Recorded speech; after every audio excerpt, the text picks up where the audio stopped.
of the webinar. Okay, thank you, Stephanie. Good morning, everyone. My name is Jenny, soon to be Jenny Fails, as you may know me as Jenny Breed. I'm really pleased to see so many familiar names on the call with us this morning. As you know, if you have people on your campus who wanted to participate today, they could listen to the recording and or they could register for next Friday's webinar, which will be the same exact webinar. So just wanted to make sure you all knew about that. So the webinar for today is really, we want to make sure that you all have a few nuggets about the CalFresh basics and a few nuggets about the CalFresh outreach program. And then we're going to go into more of the specific program requirements and allowable activities, and also the fiscal pieces of it that relate to that contract, all those contract requirements. So that's what we have planned for you this morning, and we will definitely be planning additional webinars that will dig into particular topics. But this is really just that overview of all those topics. Okay, so CalFresh. Many of you may or may not know, but it actually starts in the Farm Bill. And so there are conversations happening right now at the federal level related to the Farm Bill and what it will fund and not fund. And so if you hear of those conversations, know that SNAP, which is the federal name, CalFresh here in California is a part of those conversations. Once that the Farm Bill decides that there is CalFresh funding, it comes to the state of California through the USDA Food and Nutrition Services, and they contract with the California Department of Social Services. The California Department of Social Services basically has three funding streams out to the state of California. One is the actual CalFresh benefit that goes to all of the counties and to all the recipients who receive the CalFresh dollars. And those are all federal dollars that come into our state. And then it also funds CalFresh outreach. So as you heard Stephanie mention, we are one of 5 subcontractors who are overseeing these CalFresh outreach dollars that come into our state. There's also a third funding stream, which is the nutrition education that goes along with the CalFresh dollars.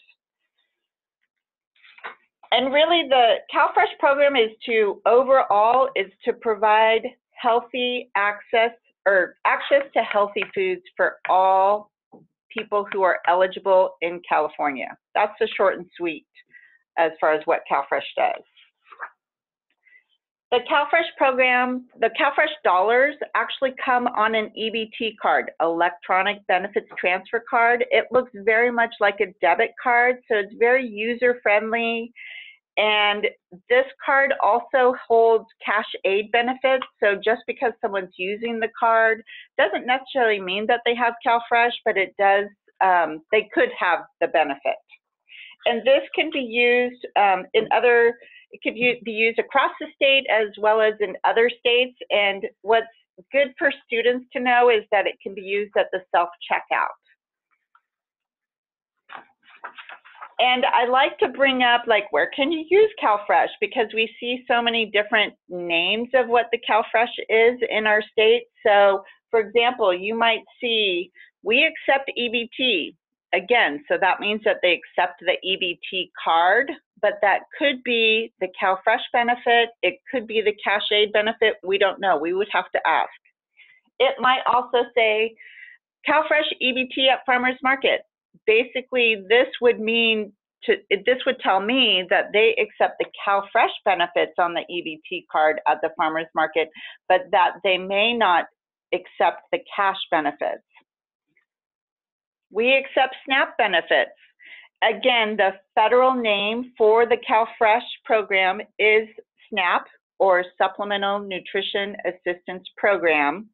And many of our retailers might have this sticker on the outside of their store.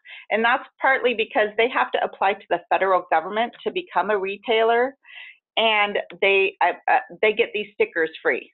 So they want you all to know that you can use your benefits, but they don't have CalFresh stickers. The next one you might see is we accept EBT food stamps. So once upon a time, well, about 9 years ago, the program actually changed its name from food stamps to SNAP at the federal level and to CalFresh in California. And that is because the federal government really wanted to change some of the stigma around the program and really concentrate on it being a nutrition assistance program. And so you will find at the F&S federal level, you will find that CalFresh or SNAP is with other food and nutrition programs in our states. So that would include like WIC, free and reduced lunch, senior meals. All of those programs are clumped together. The food stamp program is now in that group of nutrition assistance programs for our states.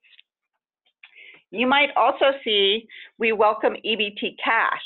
So again, remember an EBT card has their cash benefits. It also has CalFresh benefits. And so this sign to me tells me that they will accept the cash benefit, but not the CalFresh benefit.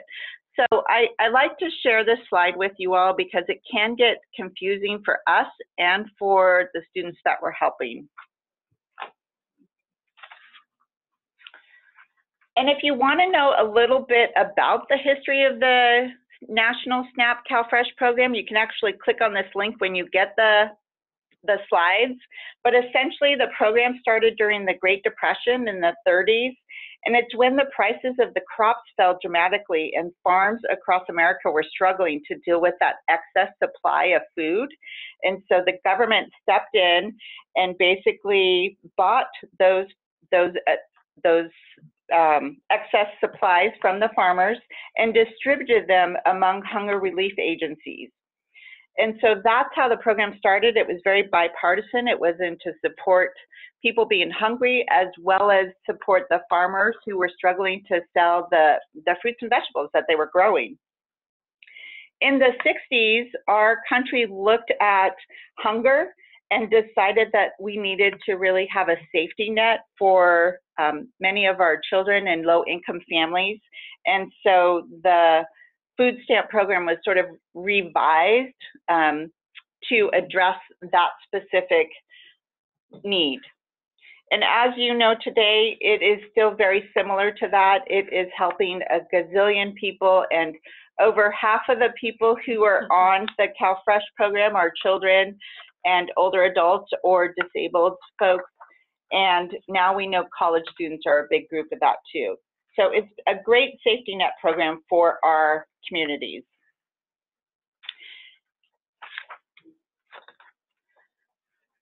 What's important to note is that California, we actually rank third to last across the nation for actual participation. So California doesn't usually like being at the bottom. And we are at the bottom. We used to be second to last, so we're moving up. Woo!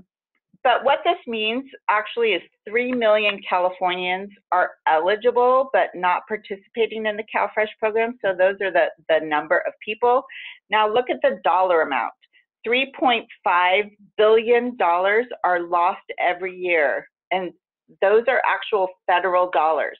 So those are dollars that the state of California is not drawing into the state that are at the federal level, which again, this is, CalFresh is an entitlement program. So if you're eligible for it, you get the CalFresh benefits, and we want to draw those dollars back into our state. So if you want more information, there is a report in the notes section of the slides. So you can read more about that, or you can, give me a call. I'll be happy to share more information with you. And just to help, so I just talked about the CalFresh dollars, but what the government has also shown is the economic impact. So for every dollar that we pull back into the state of California, there is $1.70 generated in economic activity.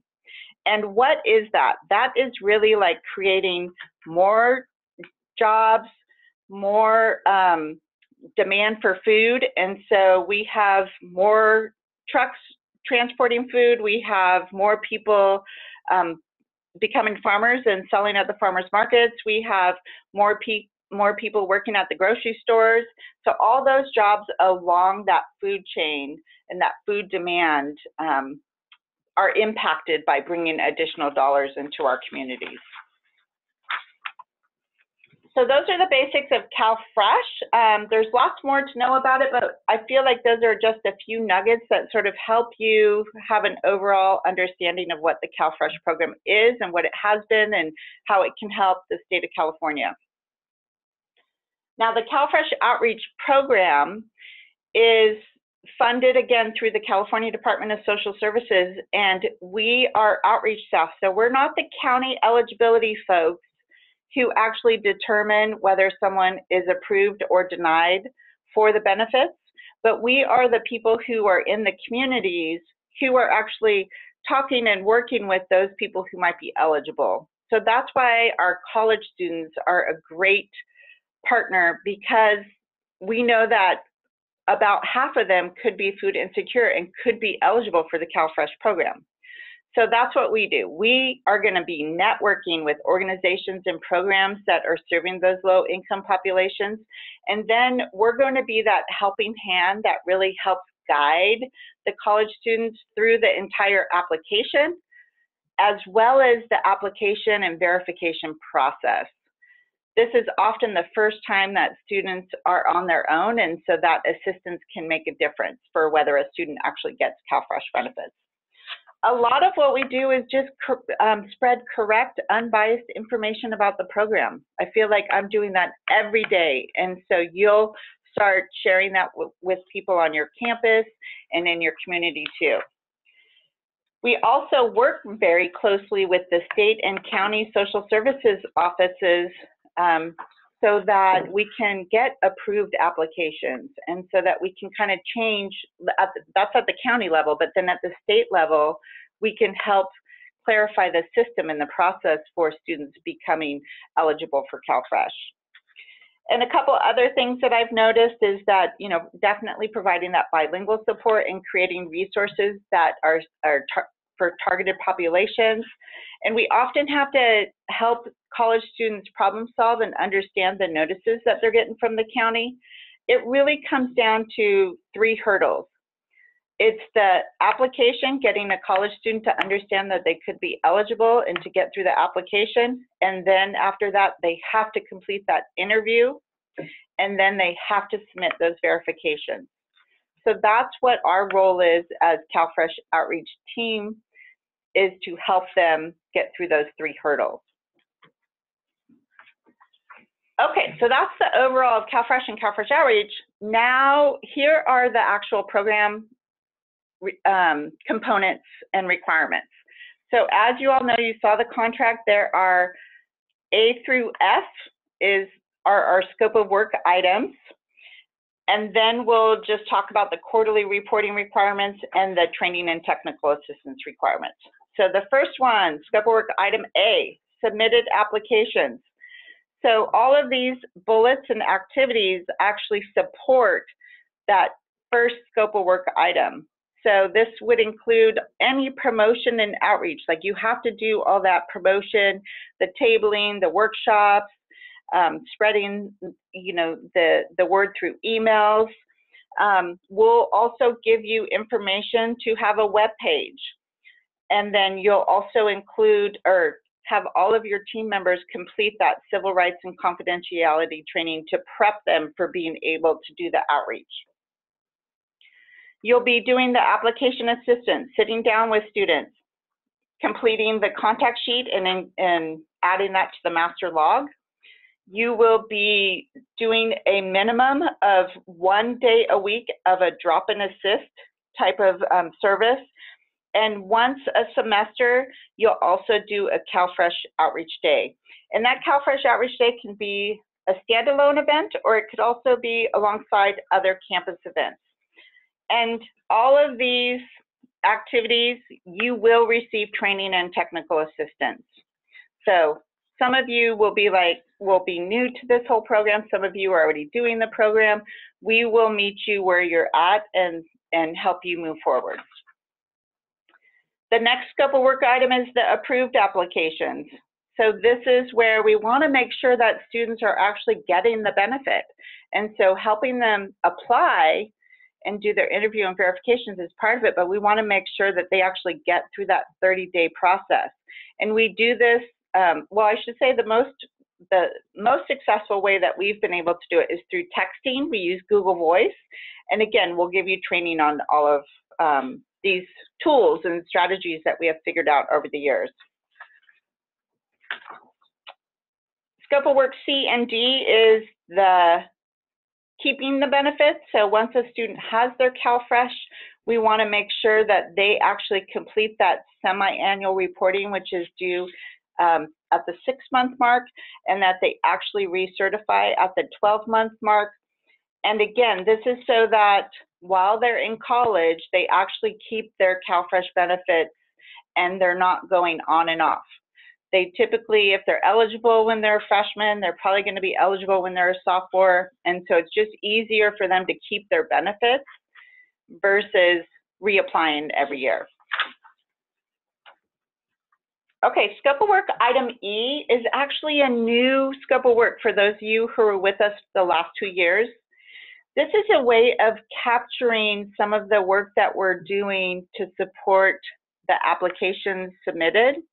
And so, for example, we often have conversations with students all the time where we're trying to see if they could be a good candidate for applying, see if they're eligible, if they look to be eligible. And so we're going to be capturing that amount of work that we're doing this particular contract. And it's going to be tallies, so it's not going to be a significant increase as far as paperwork or anything like that. And this is also a new scope of work item, partnerships. And so this is so that we can really capture what we're already doing for those campuses that were with us the last 2 years. But this is when we sort of go beyond our inner circle and start working with other campus departments and programs to really further the messaging and the work of the CalFresh Outreach Program. Okay, so those are all the scope of work items, and these are the program reporting requirements, which are quarterly. You're going to submit an online portal screenshot. This is where you do your applications.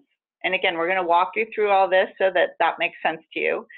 But you're just going to take a screenshot. You're going to send that to us along with your master log.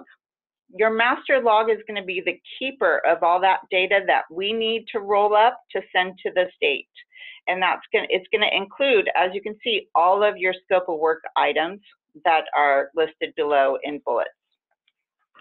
And we will be doing an additional webinar at the end of the month that's really going to dig in deeper to the data entry, the program reporting, and the fiscal reporting. So you'll get more information about those specifics.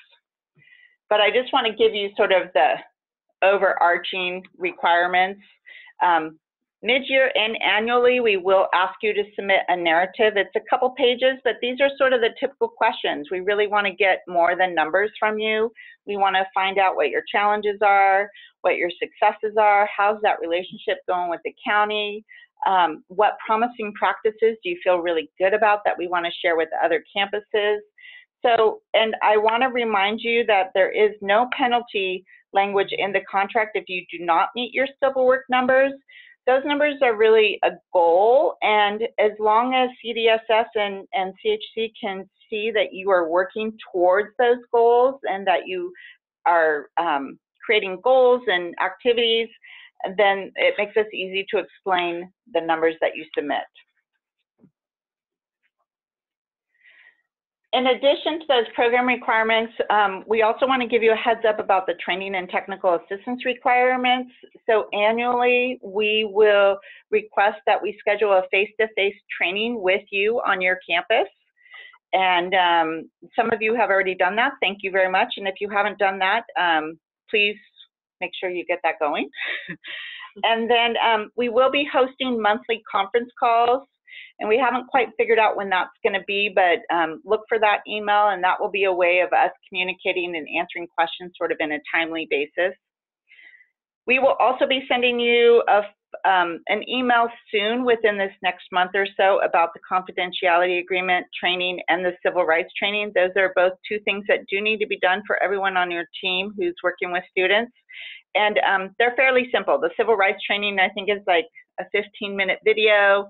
You sign off on it. Confidentiality agreement takes about 10 minutes or so to review. So it's about a 30-minute kind of combo training.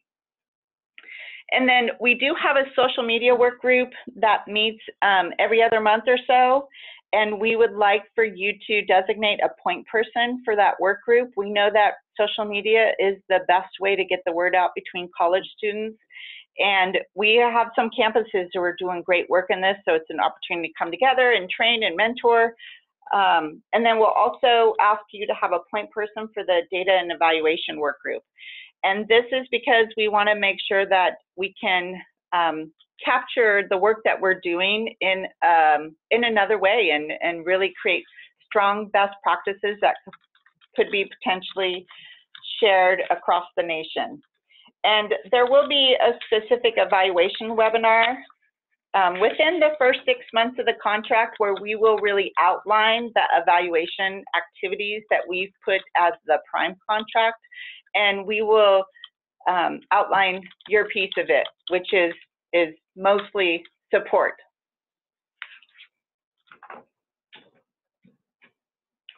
Okay, all these activities sort of roll into, as you know, because we're under the federal USDA guidance, all of the activities that I just talked about all fall under allowable activities. And so we like to make sure that we clarify this for you all so that you have a resource of what you can and can't do. And there's just a few things that really stand out that you can't do. And I'm going to pull Amy Reeson into this slide and sort of transition, because this is kind of where the program and the fiscal team, we work together, because we have activities we want to do on the program side of it, and then we have to make sure that we can invoice for those. And so this is where Amy and I sort of dig in sometimes to the SNAP guidance and work with CVSS to get some allowability approved or clarified, and we have some updates, so we're very excited about those. Yes. So I just want to take a moment and remind everyone that we have the chat box up. We've got a couple of great questions that have come through. Keep sending us your questions. We are monitoring it. So we're here to answer as we go along. Say that again, Steph? Oh, just that scheduling the face-to-face trainings, it could be that some people that are on the call didn't receive the email about the face-to-face training. So someone on your team probably did. If not, then as you can see from our response, if you just email CHC CalFresh Outreach at chuchico.edu, we'll definitely make that happen. Thank you. Yes.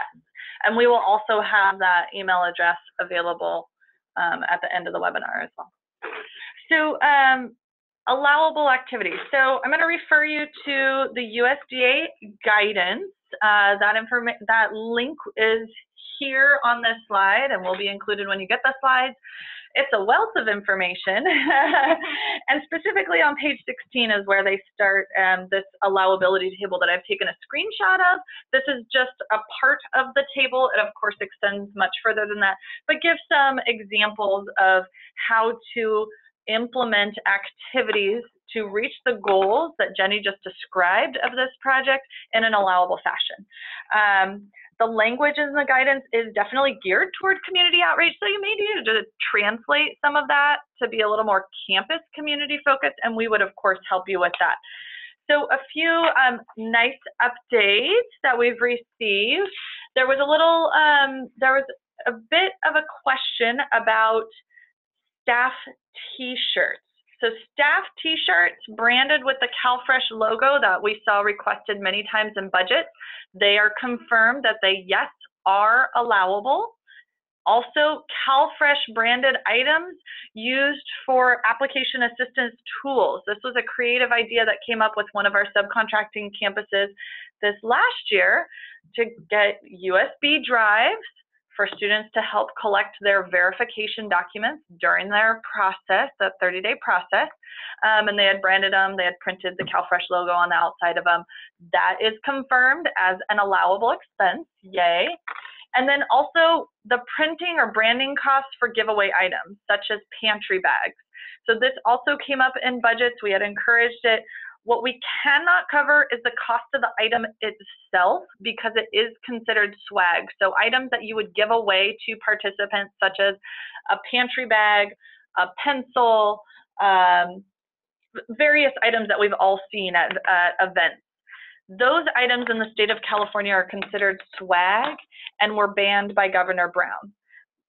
So we do have to follow those rules, being in the state of California. But what we can, what is allowable, what we can reimburse you for is the printing or branding costs. So let's say you decided your campus was going to purchase some bags to use at the pantry and you wanted to print on the outside of them the CalFresh logo, where they might go on your campus for application assistance. That is the piece, the printing cost that we would be able to reimburse. I want to note, you're going to see at the bottom of all of these slides on allowability, that allowability applies to both federal share and state share costs.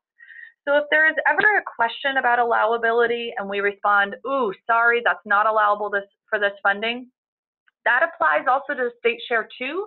So you would not be able to capture that as your state share or match either. Allowability applies to both. I'm going to pause for a moment. It sounds like we have a chatbot question.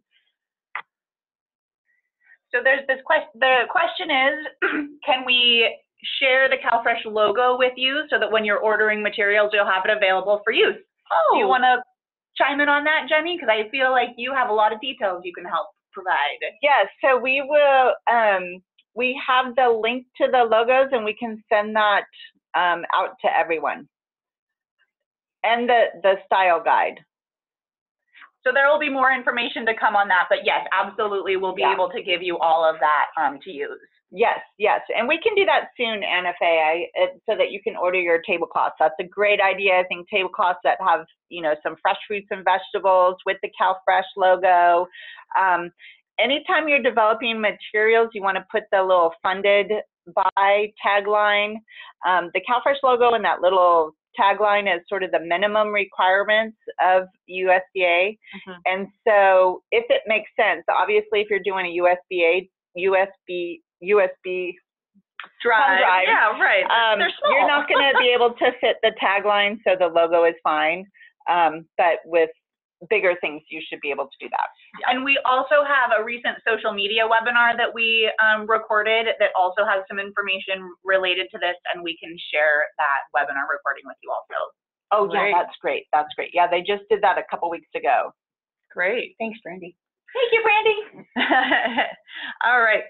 So I just want to mention on this slide, these are just some examples of items that are allowable. Of course, there are many more items that are allowable, but these are a few things we wanted to call out as updates. So a few things that are not allowable, just as a reminder, food is not allowable for this source of funding. Swag or giveaways, as I just mentioned, is banned in the state of California. Incentives to fill out an application. So if you are providing any kind of incentive, let's say you're at an outreach event and encouraging people to come over to your table and get more information about CalFresh and apply, it must be available for everyone. We cannot persuade an individual to apply. So as long as items are available to anybody walking by, that is fine. And then particularly, there's a bit of a sticky point on media. So this is the statement right out of the allowability table. Radio, TV, and billboard advertisements that promote CalFresh benefits and enrollment are not allowable. You heard Jenny mention social media, though. We absolutely use social media to get the word out. So there are still forms of what we call promotion or outreach. Of course, that's allowable. But if you use the word media on things, that is going to pop up a red flag, just because that is a sensitive point for CDSS as well as USDA. Also, I want to mention, some of you may have been contacted by News and Review. There's a project that they are proposing. This was not included in the California state plan. So we did receive confirmation from CDSS that if you've been contacted, please note that any cost to participate in that media outreach will not be allowable with this funding. It's also been requested by the state that if anybody does contact you, that you either let us know and then we will let the state know, because they are working with them directly. At the state level. Yeah. Right, right. Thank you. And can I add just a couple of clarifications in here? So the incentives to fill out an application, we use food bags that we get donated from the food bank on our CalFresh outreach days, but essentially we do not use it as, oh, you do an application, you get the bag. We actually offer the bag to anyone who wants it, but we strongly encourage that they pre-screen and apply for CalFresh. So I hope that that clarifies, like, please continue to use food as a partner, because often college students look and they're like, oh, there's food. Oh, there's a tasting. Oh, there's a cooking class. Definitely use food as a leverage. Just know that you can't give the food as an incentive for them applying. And using that example of food, it is not an allowable expense on this. So as Jenny mentioned, we usually get donations. Okay, so we're going to roll into the fiscal overview and requirements. We're going to give just some overarching statements about the fiscal component of this contract. As many of you know, it's a little bit complicated. We're going to review state share and federal share. We're going to share a budget summary, roll into the fiscal reporting, and then a couple of other topics, budget adjustment requests and fiscal desk reviews and site visits. All right, so for the overarching concepts of how these budgets are structured, federal share is up to 50% of the state share. You may refer to state share as like match or cost share. And we're gonna share a graphic on this topic here in just a moment. It is a detailed cost reimbursed budget, and it does have an annual closeout. So meaning funds do not roll over year to year. So this is a 3-year contract, but annually we will close out your budget and you will start fresh with your next year's budget. There will be quarterly invoicing with flex within the category. We'll go into more detail about that. The quarterly invoicing is usually due a few days after your program invoice or program reporting. So program reporting comes in quarterly as well, but we try to stagger those dates. And then there's no limits on the number of budget adjustments. And again, we'll touch on that more in a moment, but we want you to have full flex to utilize your budget as best as you can to support your program. So state share and federal share, just a reminder that your federal share is up to 50% of your total state share, or you can look at it as 1/3 of the combined total. So for example, if your federal share is $50,000, your state share would be $100,000, and a combined total would be $150,000. I see a great question in the chat box. What are the dates of your fiscal year? So this is a federally funded program. It is on the federal fiscal year. So it goes from October 1st through September 30th. So yes, it is a federal fiscal year. Great question, good point of clarification. Okay, so coming back to the state share and the federal share, the way CDSS and USDA looks at these budgets is really as one total budget. So that's why often you'll hear it described both ways. But essentially, you know, federal share is 50% of your state share or 1/3 of the combined total. You're also going to see this reminder many times that state share is the value of existing resources reported. There's no money exchange. So you will be reporting that value, but there's no dollar exchange. Okay, so we're going to look at some example state share contributions. So the value of state-supported time and resources, for example, CFO student intern supervision time might be a faculty member, could be a staff member. The CFO unpaid student intern or volunteer time, this is based on minimum wage to provide a value for that. Let's say financial aid, career and internship center staff, foster youth, counseling, all of staff time for providing outreach is capturable as state share. And there can also be plenty of non-personnel costs. So many campuses captured other costs that their campus would provide to support the overall outreach program, whether it be, office supplies, phone lines, etc. Those are also allowable sources of state share.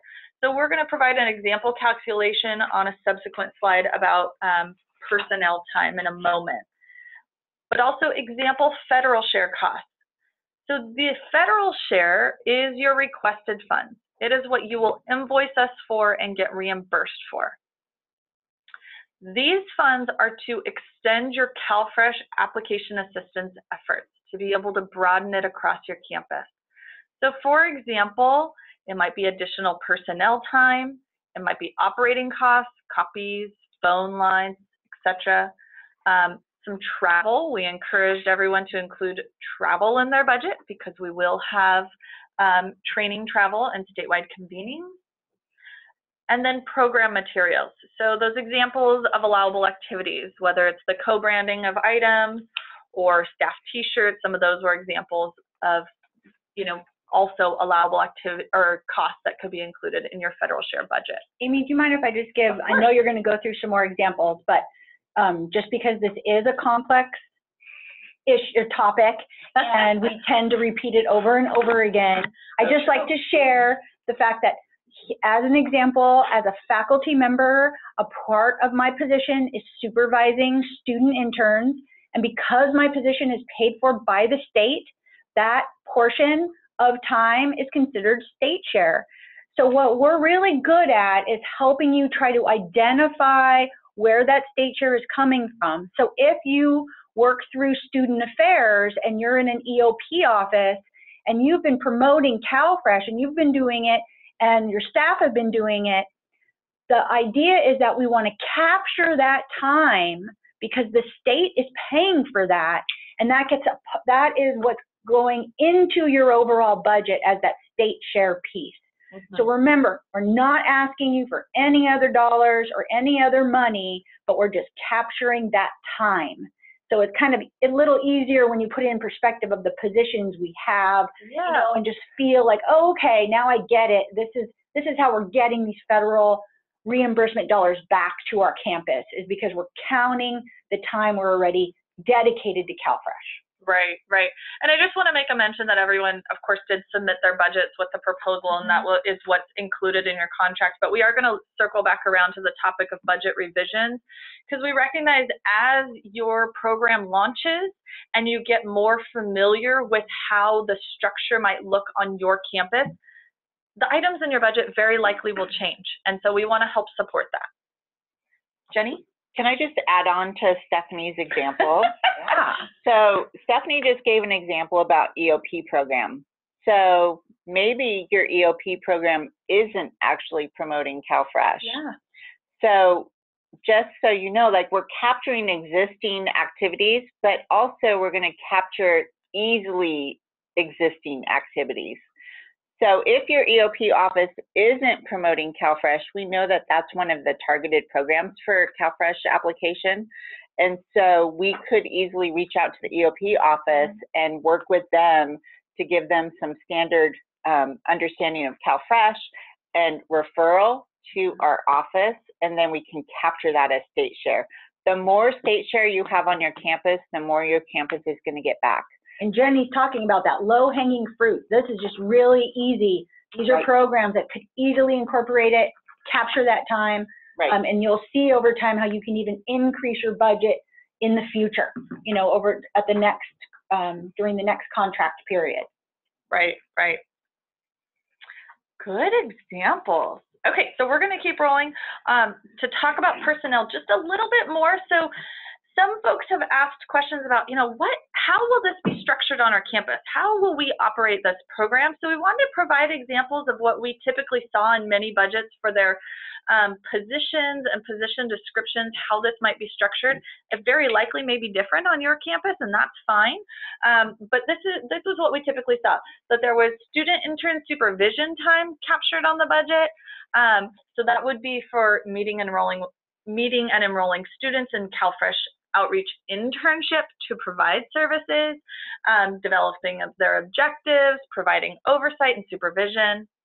Then a lot of campuses had a CFO campus program manager who was really overseeing and monitoring this project, the fiscal and programmatic activities, maybe helping coordinate trainings on the campus, coordinate that reporting, so on and so forth. Many campuses included a student lead staff, someone who was really leading the efforts of the hands-on application assistance and verification assistance process. They're there for the drop-in assist days. They're helping to coordinate the CalFresh outreach days, so on and so forth. And then the CalFresh outreach interns or volunteers on the campus providing that application and verification assistance as well. Do we have another question? Let's see. Are student health fee funded programs or staff considered state dollars? That's a great question, and yeah. I think some great clarification would be that while we do refer to this as state share, really it's just saying that those are non-federal funds that are being used to support the program. So any funding that is non-federal can be used even if it's not coming from the state of California. Right. So in that situation, we just ask for you to maintain documentation on your own campus just to verify that your sources of state share are non-federal. So it could be a combination, absolutely. Okay, so example, CFO staff and activities. The positions described on the previous slide, they could be state share or funded by your campus, so they could be those existing positions that Jenny and Stephanie just gave examples on. They could be funded through federal share, the dollars from this contract, and they absolutely can be a combination of both. In fact, we have many current or previous subcontractors where they kind of split it, let's say it's 50-50, 1/3, 2/3, so it can be a combination. Right, where your campus is paying for half of an FTE or half of a position to do CalFresh outreach activities, and the rest of that position is coming from this contract. Right, right. And campuses have various mechanisms to be able to do this, and we can help you navigate that process if you're unsure about the buyout process, if you're interested in buying out a portion of a person's position, so on and so forth. So we can absolutely help you navigate that. And there's one more question related to how to verify state share, and that's a great question, and we actually are going to touch on that in just a few more slides. Nice. Okay, so we just wanted to give one quick example calculation of how we capture personnel time in the budget. We will do more of a deep dive on this in the upcoming fiscal reporting webinar. But for example, we look at an annual salary, multiply that by their FTE, you tack on the fringe benefit, and you come up with a total dollar amount. So for this example provided, this is for CalFresh Outreach Student Intern Supervision. We used an example of a faculty member. So Stephanie gave that example here just a moment ago. 0.2 FTE represents 3 WTUs, or about 8 hours a week. And let's say their tasks include developing that internship objectives with the interns, doing regular check-ins, supervising their internship progress throughout the semester. This is just one example of how you could capture the value of that state share. More information examples will be provided. The reason we use faculty as an example is because it's often associated, an internship is associated with formal like fieldwork, internship or externship class, and generates units. and credit, no credit grade. But this could easily be staff supervising interns too. It may not always be structured in this manner. So here's a budget summary example, again, circling back around to the example I gave earlier of the structure of state share and federal share. Overall, on the total line, you'll see in this example, state share is $100,000, federal share is 50% of that, $50,000 for a total combined budget of $150,000.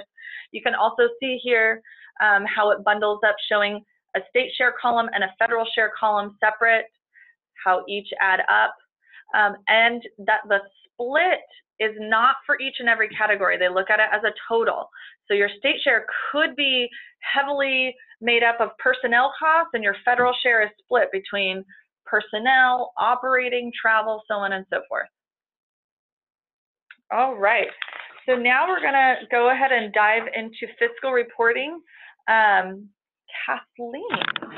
Hi, everybody. So I just wanted to touch briefly on fiscal reporting.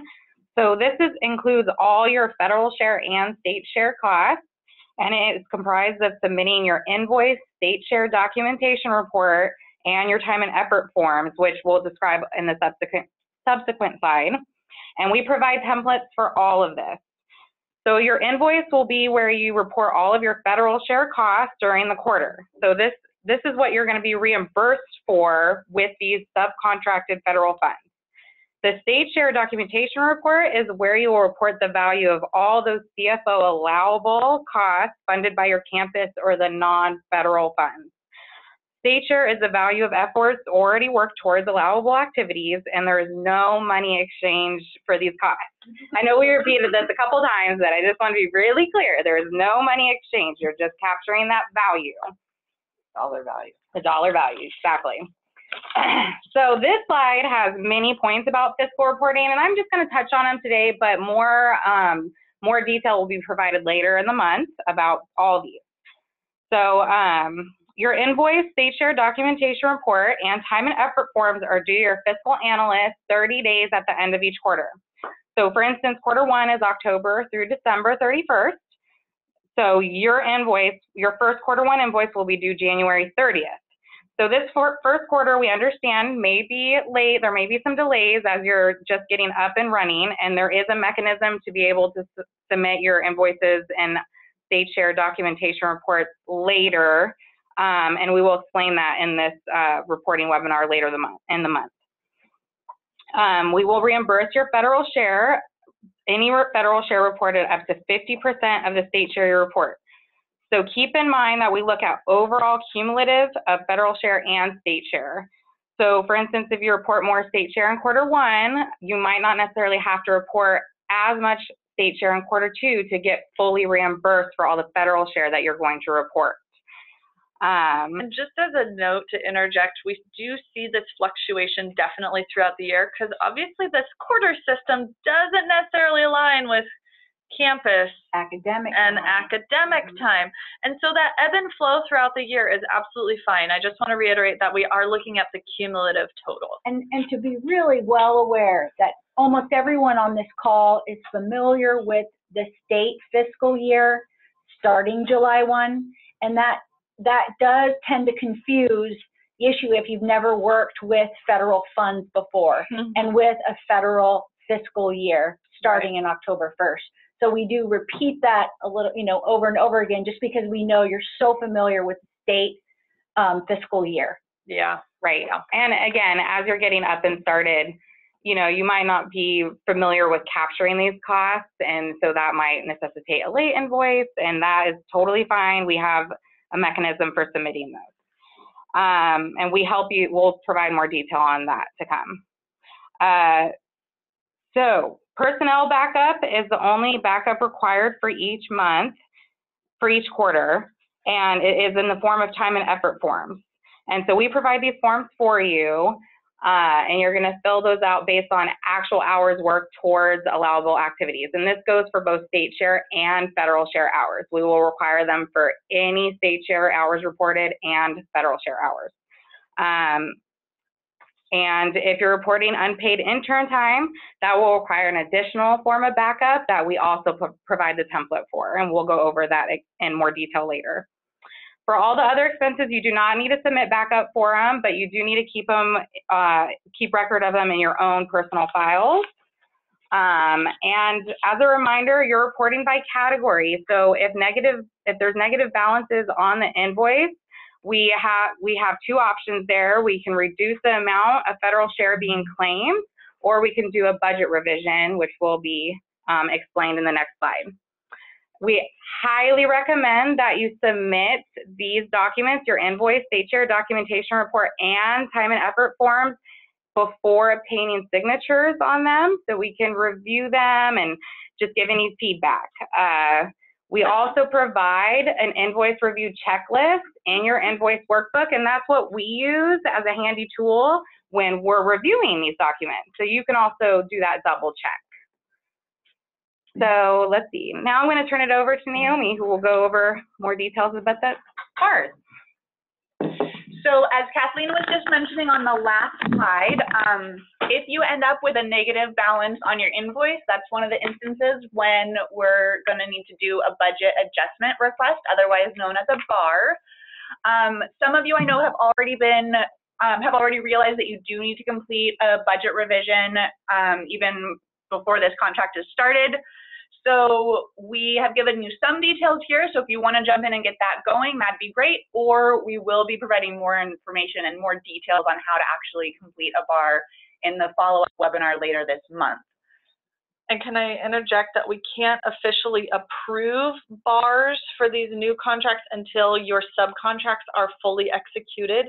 So even if you are getting a jump start on that process, we, depending on the time frame of getting your contract fully executed, we may have to sit on it just for a bit, just to make sure that we follow that flow.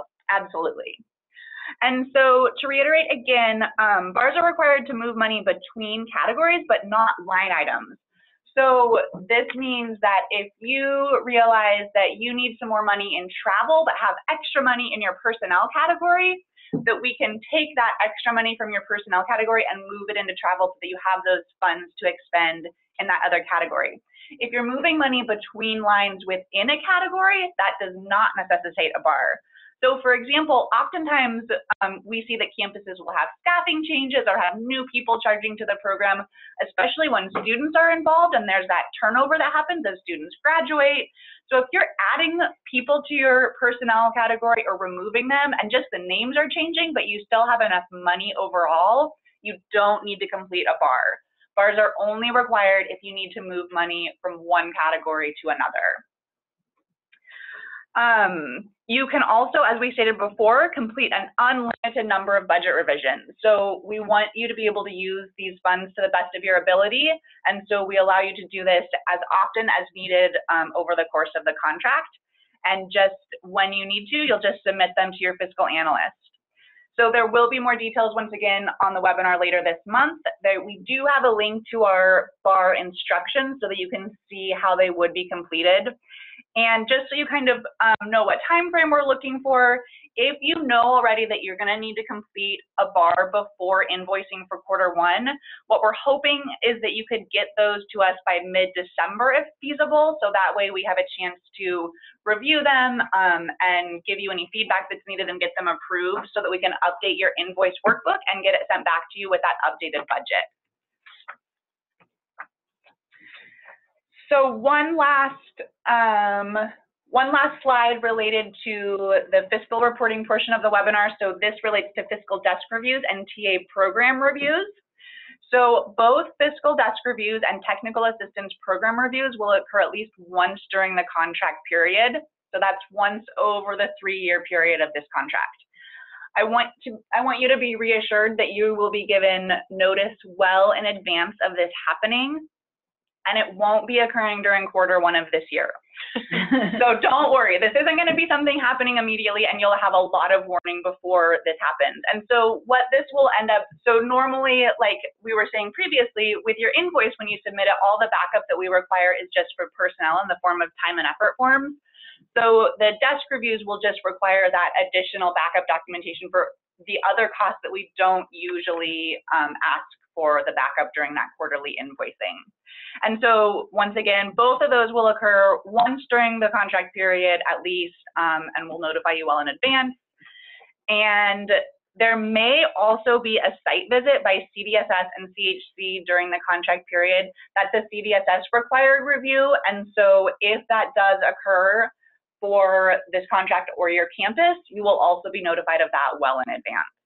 And I just want to give reassurance that the fiscal desk reviews and our training assistance, our technical assistance program reviews, they're really from that lens of wanting to provide additional support and do a little bit more of a deep dive into your program and understanding how you operate so that we can better offer you that technical assistance and provide you support.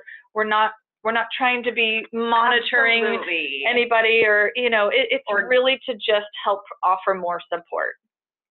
And in fact, it did, when we went through this with our subcontractors on the previous contract, for some of them, it was also really helpful for them to be able to just revisit their processes and put things in place that made it easier for them to do their reporting. So it was a great way for us to communicate with everybody and for you all to communicate with us so that we can get a better understanding of how your campus functions, and it allows us to then provide better support to you.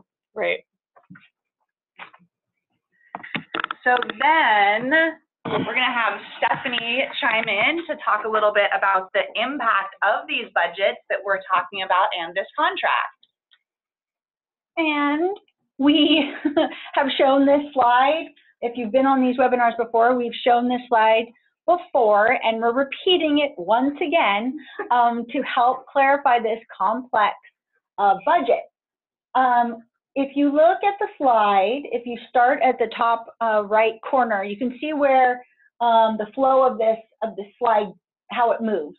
And what we want to do is we want to, as Jenny mentioned, either capture time or start providing more activities on our campus related to CalFresh outreach, or capture the time we're already doing, really putting effort on the collaboration among your campus.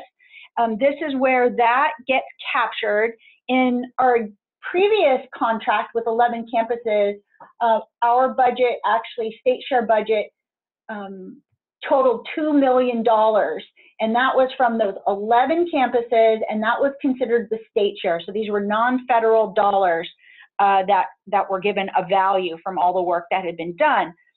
Because of the match associated with the contract, the federal share reimbursement dollar back to the campus was $1.6 million, of which we have a portion going for indirect costs, right? Also known as F&A, fiscal and administration, and that was provided to the 11 campuses, plus the actual federal dollars for travel, personnel, that $1.2 million for the scope of work activities.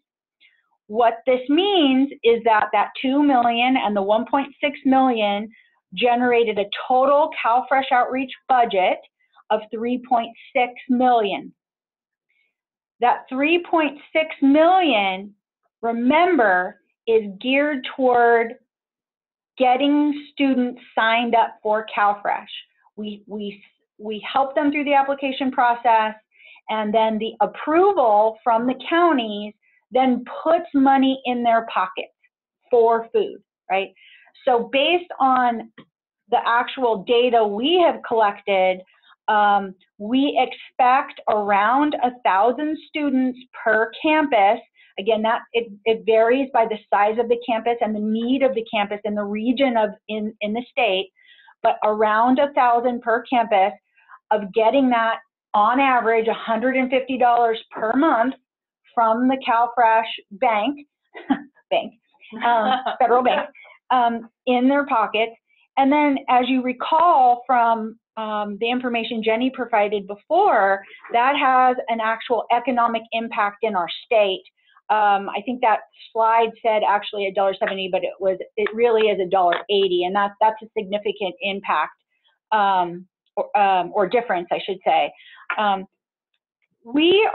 Because we are going to be in 38 campuses, you could see the true impact. We're talking about hundreds and hundreds of millions of dollars that are going to be reaching our state.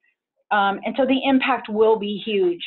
I would say not just that economic impact, which is more of a bipartisan issue, but when we're talking about feeding our students, we all know that what that means is they're more likely to graduate. And that's the whole reason we're all here today, is for our students. We always go back to the fact that we are universities because we're here for our students. And one thing we're going to be doing is we will be evaluating the impact of CalFresh and these various social services, how it's impacting their basic needs and how it's helping them succeed. And so it's really exciting that all 4 systems are coming together to show this impact. Okay, so this is Naomi again, and I'm gonna just talk briefly about the structure of this contract and then also how we'll be communicating with you all and how we're hoping you can communicate with us. So we're gonna talk a little bit about the contractor information form, and then we're also gonna pull up our org chart to show to you. So if you recall, the contractor information form, or CIF, is one of the documents that you submitted to us during that proposal development phase. So we use this to develop our distribution lists for emails. So anybody that's working on this project that needs to be included on email communications needs to be included on your contractor information form. We included other spots at the bottom. So the individuals on the first 2 pages all have specific roles and titles identified, but the 3rd page has spots for any other individuals that don't fall into those roles, but that still need to be included on communications. You can submit updated CIS at any time to either your CHC fiscal analyst or your CHC program manager, and then we can use that to update our distribution list. For anybody that you list as an other contact on those CIFs, if you could please specify their role and the types of communications they should receive, that way we can make sure to include them on any relevant communications. So this next slide just shows kind of the different types of emails that we'll be sending out and who will be getting those emails. So generally we break our communications down into 3 different categories. So there are distribution lists related to the contract, to program, and then also to fiscal. And then as you can see, some of the different types of emails that those different distribution lists will receive. So related to the contract, it's really just for contract development and contract amendments. For program, they'll receive emails related to training and TA, program reporting, notification of upcoming webinars, trainings, any policy updates, and they will also receive the monthly email update.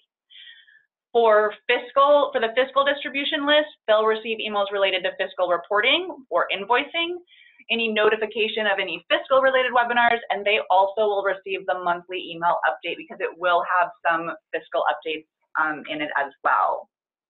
And what happens, Naomi, if there's turnover on the campus and we have someone else doing fiscal, how will they receive communication? On their campus? Mm-hmm.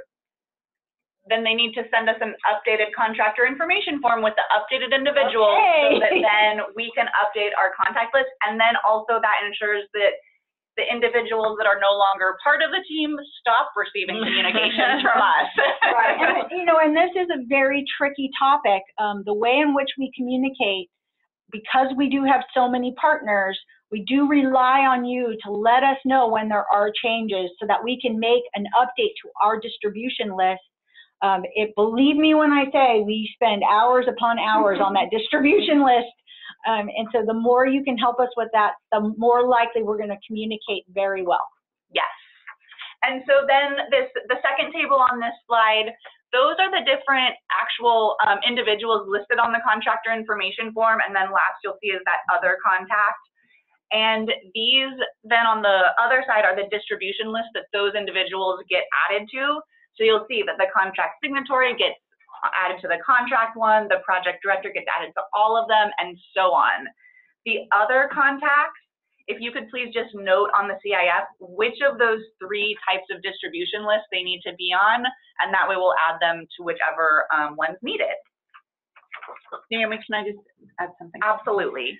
So an example, if you have a student lead who you would like for them to also receive any emails related to program updates, it is really okay to add them to your CIF.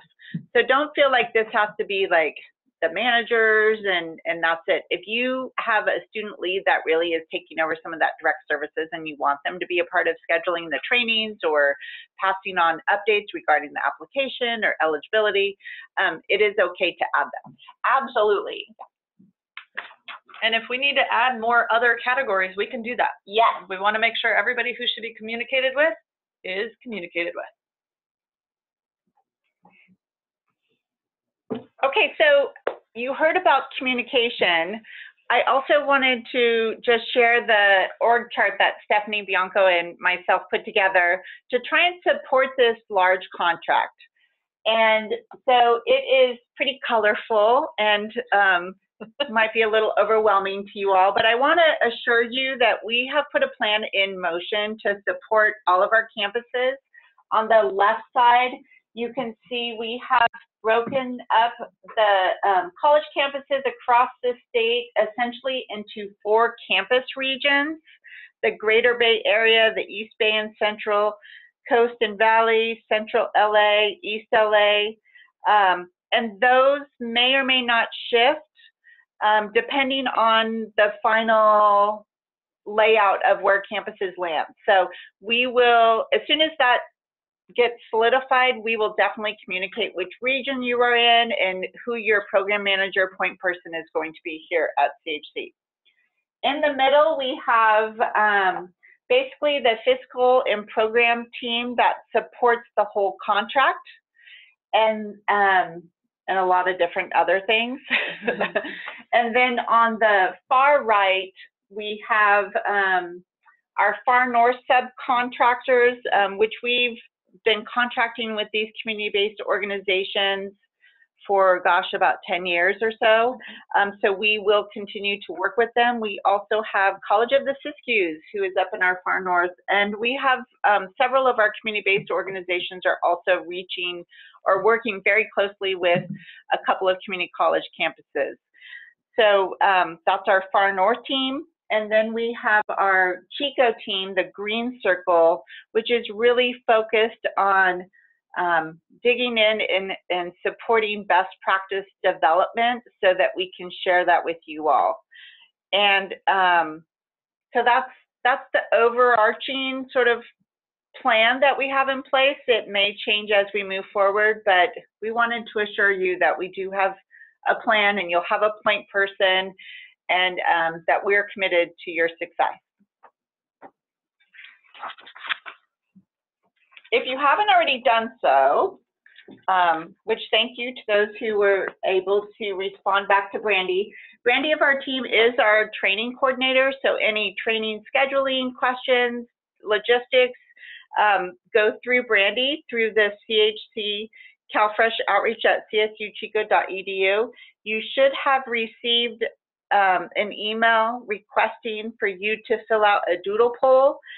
We have scheduled about half of the campus trainings, and so if you have not completed that doodle poll, look for another email from Brandy later today. Also, we understand that the contracts are going back and forth, and we want to make sure that that process has continued. So we've received probably half of the contract signed and back. And if you don't know if you have where you're at on your campus with your signed contract, you may want to reach out to your Office of Sponsored Projects. Or you could email us at that CHC CalFresh Outreach email, and we can give you an update too if you need one. Right. That sounds great. And again, just to emphasize, updating that CIF is really important, especially as we provide information about upcoming webinars to build your knowledge and understanding about this project.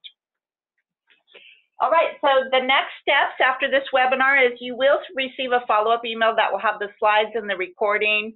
But I also wanted to let you know that your program manager and fiscal analyst will be sending you a welcome email in the next couple of weeks.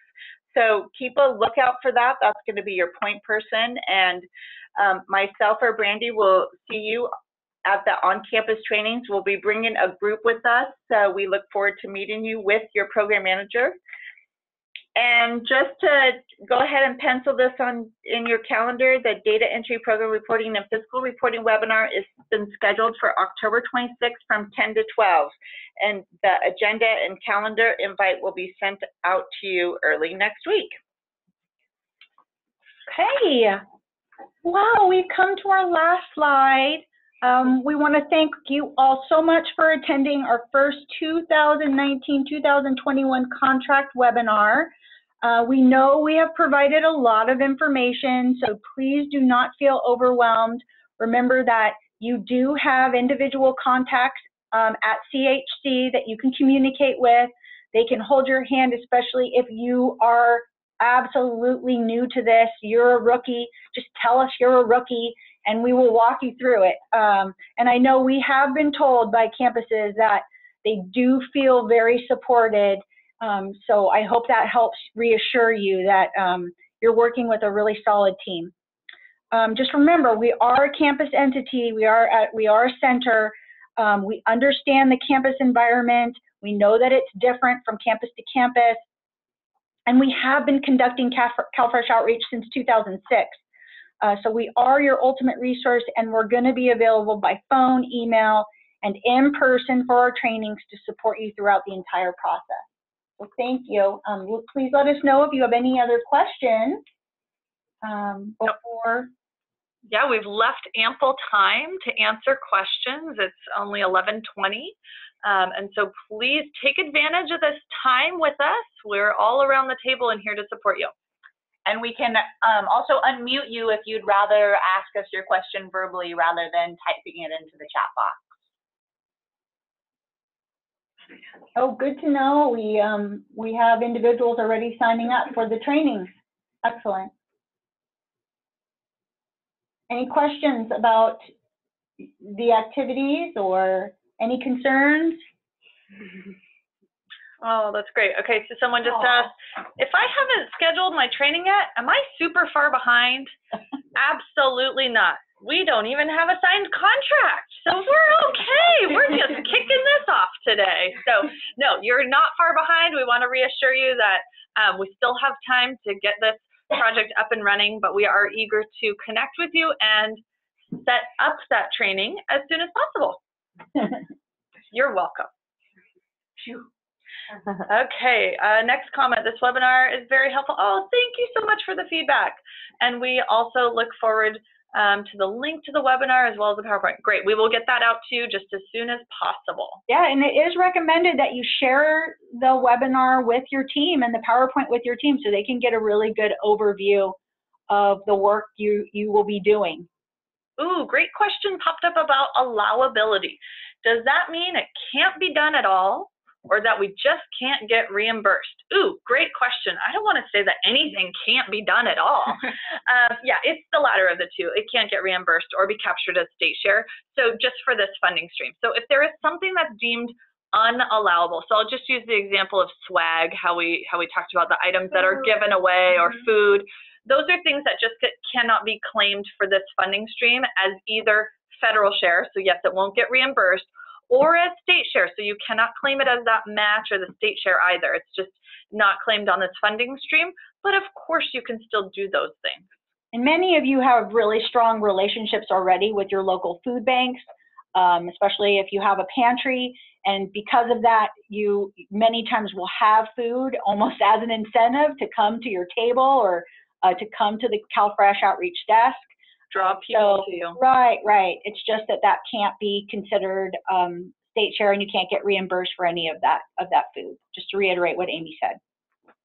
And most of y'all are probably getting SB $85, and so just know that those can. I don't believe there are restrictions on how those dollars can be used. Specifically, as long as it's in your scope of work, but you should definitely ask for approval. I'm not giving you approval, but I am telling you that I'm pretty sure that you could look at using your SB $85 for some of those wraparound things that you would want to do your CalFresh outreach activity. Yeah, and you would definitely want to reach out to the Chancellor's office, to Araceli or Dr. Denise Beverly, if you really aren't sure. or Colleen at the community college. And Colleen at the, Right. at the community college chancellor's office. Well, and the SB 85 funding can be captured as state share if it's CFO allowable activities as well, too. Yeah, good point. Any other questions before we sign off? We can hang around for a couple of minutes if you have an idea. Otherwise, it looks like. Yeah, so how about we leave the chat box up for a little bit? We're going to go ahead and mute our line now and sign off. So we're going to say thank you very much, but we'll still be here monitoring for a few more minutes. So if another idea pops in your mind, we're still here for a few more minutes. Thank you, everyone. This was lovely, and we appreciate your participation on the webinar today. This one last question. Do you have everybody's email? So if you registered for this email, then we absolutely have your email address. Or if you received the email that had the registration link in it, then we also have your email address. If this was forwarded to you, or if you're sitting in a room with someone and didn't register, then feel free to reach out to us and we can get this, get you added to our list and get you the webinar link and recording. Yes, and you can send that information to CHC CalFresh Outreach at csuchico.edu. Great. We were hoping it was helpful. We appreciate the feedback, everyone. Thank you. Welcome to the team. Woohoo!